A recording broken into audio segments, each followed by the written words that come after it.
Lahat ng mga magulang ay may pangarap na makatapos ang kanilang mga anak. Pinagkakatiwala nila ang mga ito sa paaralan. Paaralan na tumatayong pangalawang tahanan tulad ng Manila High School. Ngunit may maaasahan bang resulta ang mga magulang kung ang mismong paaralan ay isang pangarap? Problema sa edukasyon ang isa sa mga pangunahing suliranin ng ating bayan. Ang Manila High School ay isa lamang sa mga pampublikong paaralan ng bansa na dumaranas ng iba't ibang problema tulad ng kakulangan sa aklat.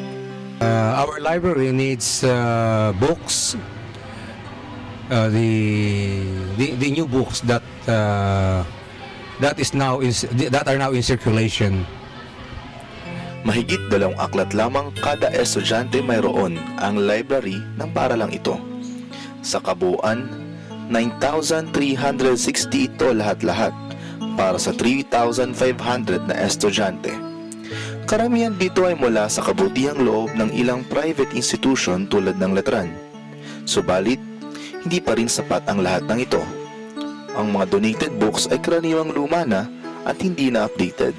Kaya, if you are really bent on helping the school, siguro dapat kayo lumapit sa school, itanong nyo kung ano ang mga librong kailangan at ibibigay sa inyo ang pangalan ng librong kakailanganin namin. So we have to do our best to make this school an ideal one so as to attract our students back to school. Nasa ating lahat ang bawat piraso na makabubuo sa mga pangarap ng mga estudyante dito sa Manila High School.